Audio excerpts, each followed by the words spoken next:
Rieccoci con la terza e ultima parte del Sindaco Risponde, ospite nei nostri studi il vice sindaco di Padova Andrea Michalizzi, a cui giro subito una segnalazione che ci è arrivata dal presidente dell'Ascom di Padova, Patrizio Bertin, visto che avevamo anticipato, insomma, vice sindaco, che avremmo cominciato a parlare di Natale.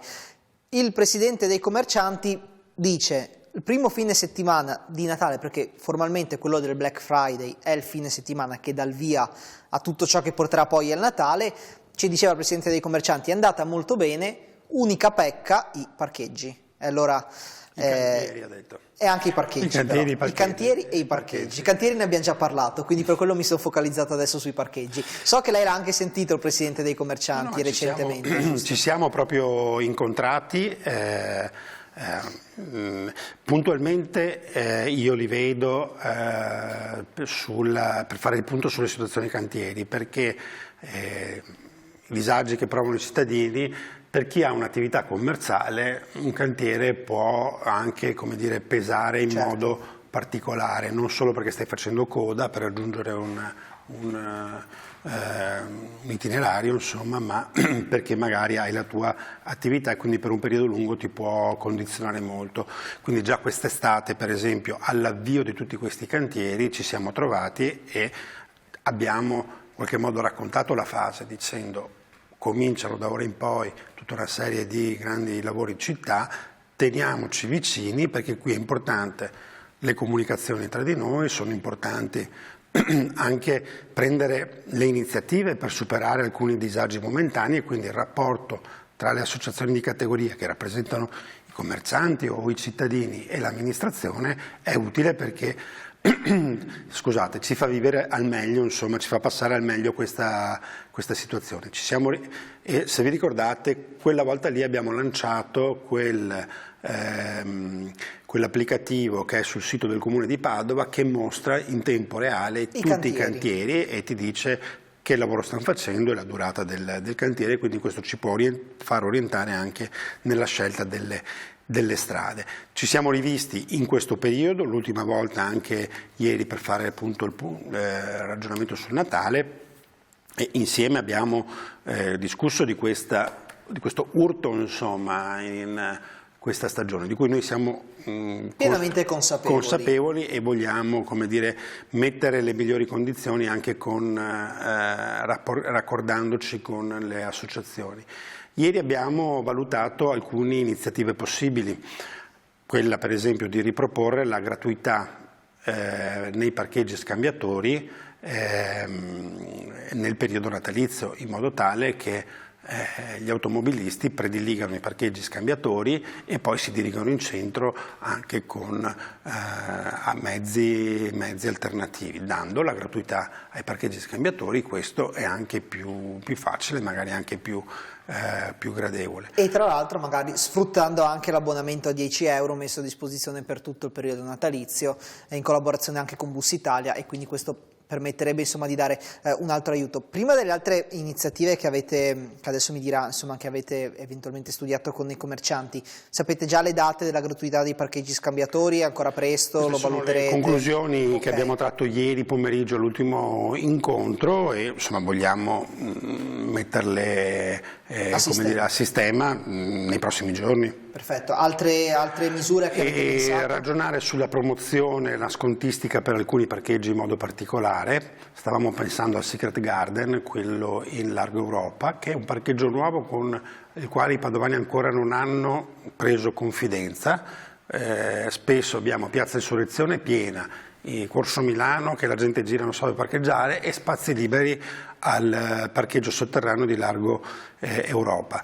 Lì ci sono molti posti, non è ancora utilizzato a pieno, utilizzare anche quello aiuterebbe, come dire, a canalizzare molto parcheggio. Potrebbe essere, insomma, che finiamo lì. E poi vogliamo promuovere l'app Easy Padova, perché se usata molto aiuta gli automobilisti, i cittadini ad orientarsi nei parcheggi in cui c'è posto e quindi a occupare meno, a girare meno le strade per cercare un posto libero, utilizzando l'app, che è l'app di APS Holding, quindi della nostra società di servizi che gestisce i parcheggi, uno vede in quali parcheggi può dirigersi e trovare posto.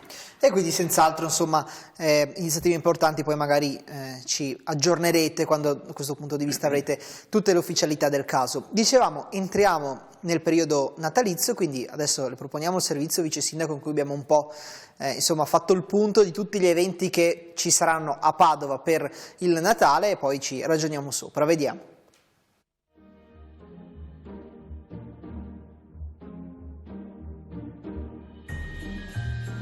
Il Natale padovano sarà ancora una volta all'insegna di luci, colori ed eventi. Decorazioni e luminarie daranno vita a oltre 60 installazioni illuminando luoghi emblematici come Palazzo Moroni e Prato della Valle.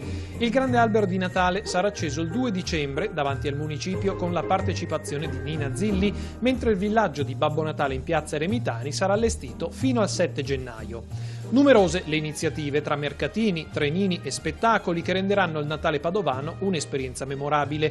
Il famoso videomapping, che ha già ottenuto rilevanza nazionale gli scorsi anni, è in programma dall'8 dicembre e farà rivivere la storia della città, mentre una vasta pista di pattinaggio su ghiaccio in Prato della Valle sarà aperta fino al 10 gennaio. Per favorire la mobilità sostenibile, Bus Italia Veneto propone l'abbonamento urbano Promo Natale 2023 al costo di soli 10 euro dal 1 dicembre al 7 gennaio. Infine, i musei padovani saranno accessibili gratuitamente dall'8 dicembre per i residenti di tutta la provincia.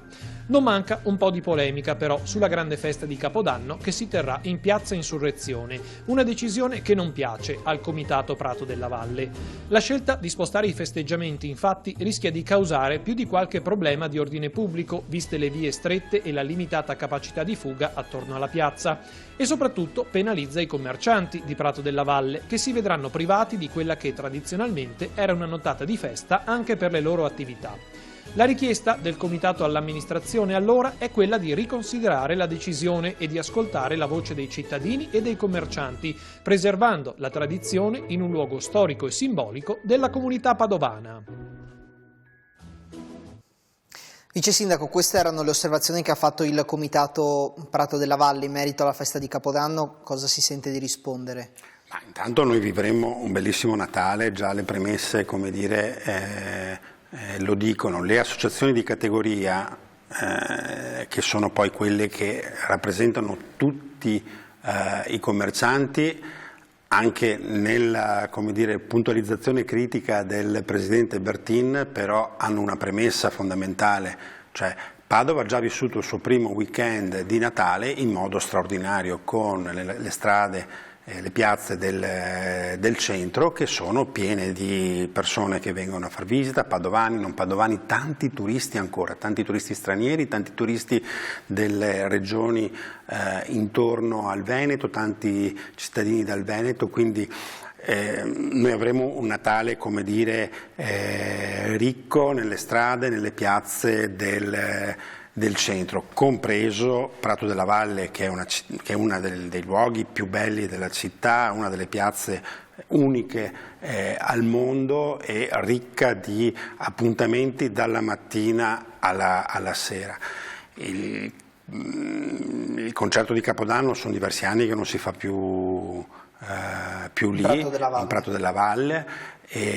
Ma di volta in volta sta, come dire, riscoprendo anche luoghi nuovi, allargando le opportunità di una città come la nostra, che è sempre più attrattiva, e quindi, se vi ricordate, Piazza Garibaldi, ma abbiamo sperimentato anche Piazza Insurrezione in modo molto positivo, e sono proprio le associazioni dei commercianti che ci invitano suggeriscono e costruiamo insieme questo tipo di proposte. Quindi il prato sarà uno splendido prato non solo a Natale, ma è già illuminato tutto l'anno, esatto. Quindi insomma io invito, ecco, ad avere fiducia sul fatto che anche una logica di distribuzione degli eventi poi porta gente in tutto il centro, e la gente si sposterà in tutte le nostre piazze, compreso Prato della Valle, che è una piazza, un punto irrinunciabile per il Natale per tutti. Vice Sindaco, visto che è già il secondo anno che la festa di Capodanno si tiene in Piazza Insurrezione,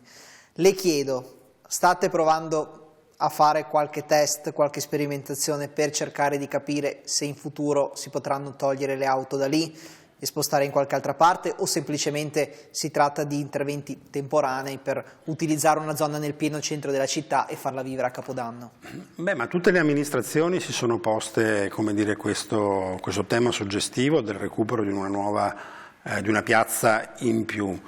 Noi non dobbiamo trascurare però il tema dell'accessibilità al centro, perché ci piace avere i luoghi dove per poter godere la città, però 10 minuti prima parlavamo anche che c'è bisogno di poter arrivare in centro. Su questo non siamo fermi, perché i tram di cui parlavamo prima e che magari i cantieri oggi danno fastidio, un domani invece saranno vetture a 4 vagoni, non 3 come quelli di adesso, che tutti pieni porteranno gente in centro in modo rapido, veloce, sostenibile, con la puntualità che ha il tram, a differenza di tutti gli altri mezzi di trasporto sia pubblico che privati, perché quando poi ci mettiamo nel traffico arriviamo sempre un po' più tardi. Quindi Piazza Insurrezione, intanto viviamola. Anche su Prandina stiamo facendo ragionamenti,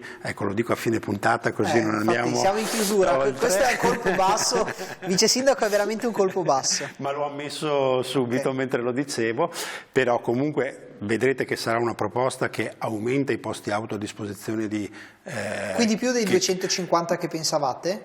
No, che aumenta i posti a disposizione oggi sono 180 posti auto e saranno, come dire, qualcosa di più in un contesto che sarà il grande parco delle mura. Quindi, insomma, prima nel parlare di liberare Piazza Insurrezione bisogna parlare anche di quali alternative che stiamo già costruendo, col tram, con i nuovi posti auto, il Secret Garden che ha aumentato i posti auto, quello in largo Europa. E che Europa. Magari tenere in generale i prezzi un po' più bassi però non sarebbe male di quei parcheggi, perché ci rendiamo conto che è un parcheggio in pieno centro, però forse spesso ci dicevano anche i cittadini che non è molto utilizzato perché comunque è anche abbastanza costoso, insomma, sul livello di Piazza Insurrezione, per intenderci. La stessa tariffa. Esatto. Grazie vice sindaco di essere stato con noi. Grazie Una puntata, avete visto, telespettatrici e telespettatori, nel corso della quale abbiamo affrontato diversi temi, da i cantieri che fioccano veramente in questo periodo, ma poi ci siamo avvicinati anche al Natale. In apertura doveroso, insomma, un commento sulla triste vicenda di Giulia Cecchettin. Grazie per averci seguito, la linea adesso ai nostri telegiornali, all'informazione di TV7 TG con Il Sindaco Risponde. Come di consueto torniamo martedì prossimo, sempre qui su TV7 Triveneta alle 19. Una buona serata.